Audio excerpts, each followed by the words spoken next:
Hello. Ndaramukije abakunzi bacu, inshuti zacu, abadukurikirana kuri Kibonobono Media.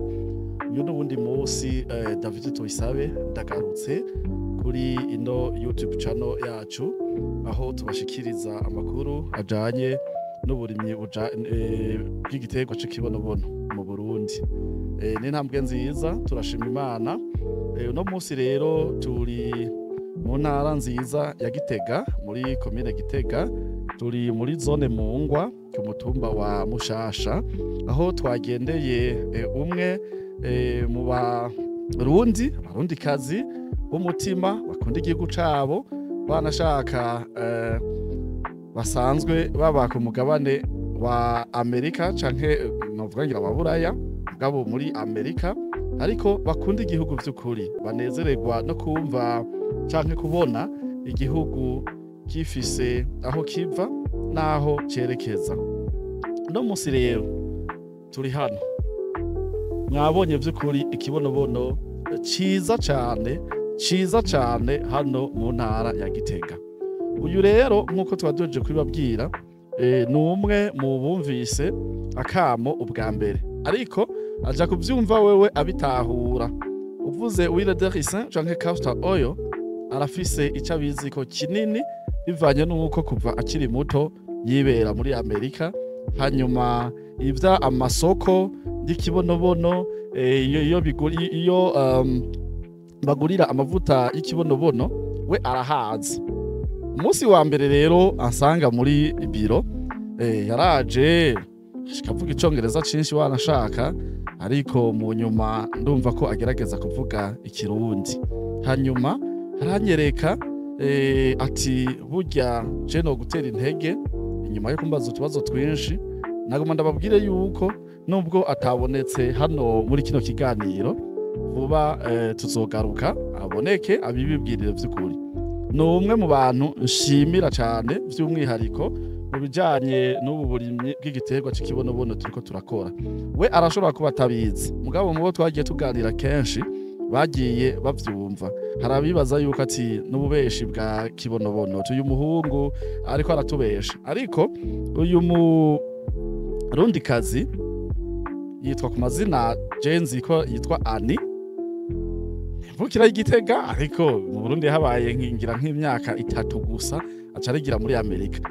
Ariko mu nyuma haragaruka aravuga toya iwacu kwanza, ubu rero ari ngaha mu Burundi.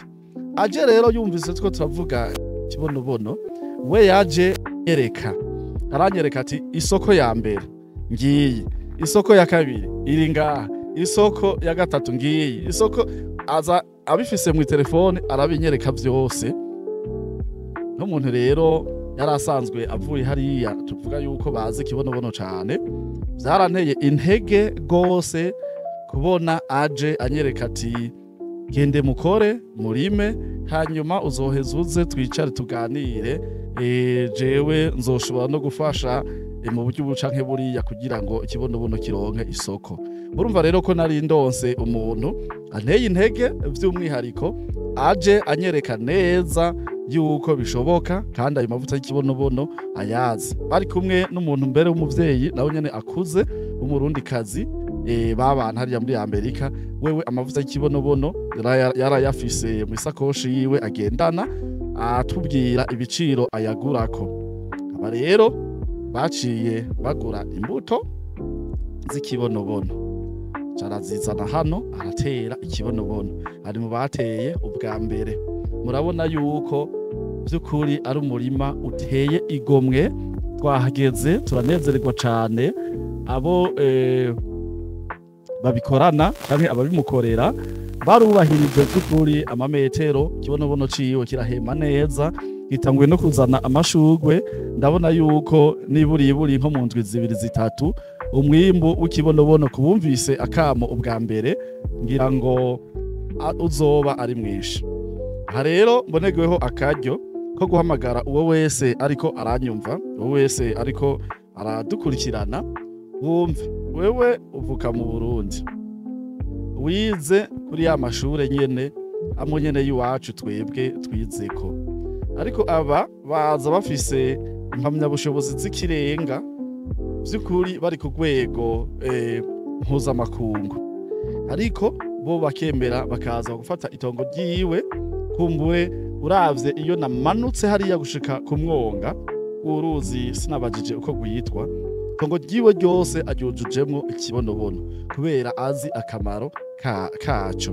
Ariko wewe umaze imisi kumbure uri kurumva amakuru y'ikibonobono, uraho nta kazi ufise, ntaco uriko urakora, ariko turiko turaguhamagara ingo dufashanye n'abandi, ingo wiyunge n'abantu bafise inguvu, ingo wiyunge n'abafise ico bazi ku vy'ikibonobono, ingo wiyunge n'abantu banashaka bafise uburyo, kuko nk'umuntu umwe ashobora kurima itongo ringana gutya aye, uyu woshobora kumudugirako, ukamudugirako ugasanga urashitse.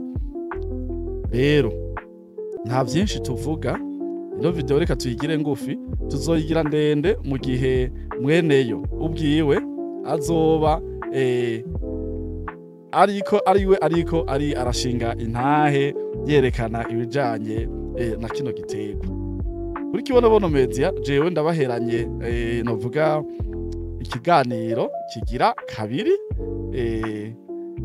Nibaza yuko kubakurikirana ibiganiro vyacu aho twariko turavugana, ariko ndavuga ukugena umuntu azokunguka muri bino bintu, narababwiye ko hariho igice kigira kabiri. Mugabo uno munsi mu nkundire mpagararire gusa kugutera intege vy'umwihariko n'uwundi wese yoba yarasigaye inyuma, n'uwundi muntu wese aguma yumva amakuru y'ikibonobono gusa kw'iradiyo canke ku ma WhatsApp, canke akaba yarabibwiwe n'abagenzi biwe, canke akaba bikurikirana kuri zino mbuga akaguma yumva kumbengo ibintu vy'imikino.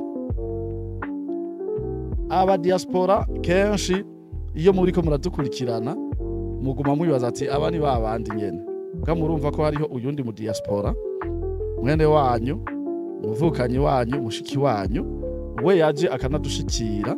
Uravye kuva tubonana ngira hari nko mu kw'icumi ku mwaka uheze gushika uno munsi turabonana nawe. Basi mureke kwizera twebwe, we mumurondere, mudusabe contact ziwe ati duhe uwo muntu duhe uwo muntu tuvugane, kuko we ntiyobiba, izina ryiwe rirubashwe gose, nimwamubona ndazi muzovuga ati ntiyotwiba, arazwi cane. Munashaka muzonamugendere hariya ku kabare kiwe Igitega, ahantu hameze neza cane muri Renox.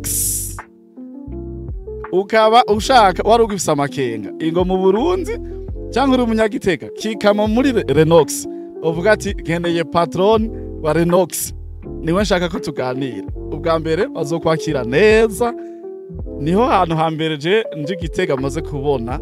Uhashitse nko mu masaha ya 2:00 karaoke yatanguye, hari umuziki, hari abantu bazi neza gutanga ibinyobwa, hari abantu bakwakira neza, uribaza ndi muri Amerika canke ndi mu Burundi. Rero nukume wibaza ngo amahera ngo bayarira gusa hariya n'ahandi gusa, hari handi ahantu muri Renox. Shika muri Renox hanyuma bamaze kwanza bakwakire, ubanza urabe keya yaho, hanyuma ucuvuga ati rero nkeneye patrone wa Renox. Acaza n'umuntu umutima mwiza, jewe mbere naho yonyumva biciye kuri kino kiganiro naragerageje ndaca ku ruhande abakozi biwe, avuga ati n'umuntu mwiza cane. Rero umushikiro mubaza ati ni vy'ukuri ikibonobono tukirimye harimo ivyunguka. Azoheza abaganirire ababwire icazi ku kibonobono, kuko nubwo atabonetse muri no video yamaze kutubwira ko yiteguye mwirima rikurikira kurima izindi hegitari ngira ngo zishika canke zirenga kuri 5. Rero nimba aba bantu bamaze gutera intambwe mu by'ubuzima bashobora kubikora, wewe atantambwe nimwe uratera, aho niwoza wiyunge nabo, aho niwoza ujane nabo. Erega abantu bazonanirwa no kubaka inganda.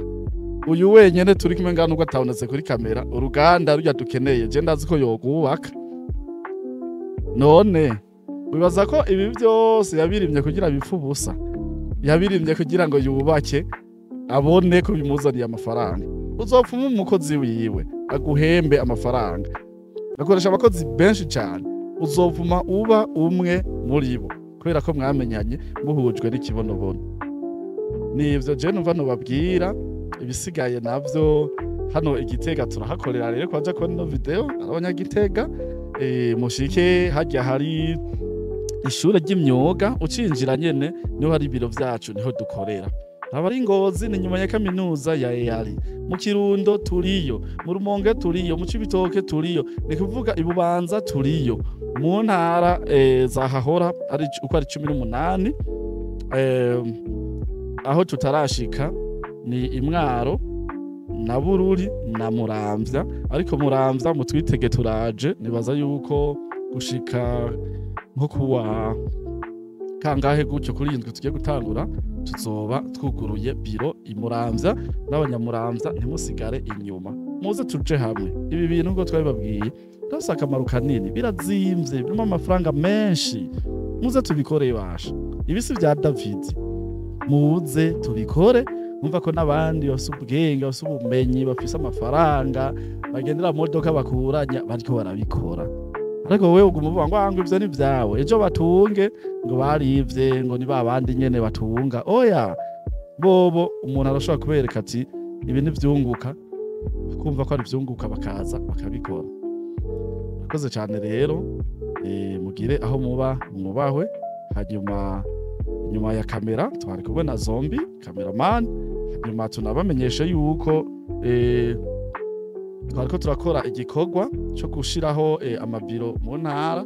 Hanyuma rero igikorwa tugiye gukurikiza muri ku kwezi kwa gatanu, tugiye gushiraho canke gutanga ubwigenge ku ntara kugira ngo intara yose ibe ifise abayirongoye, hanyuma bazohora bafata ingingo ku nyungu z'abavuka ntara, ico twita metropole.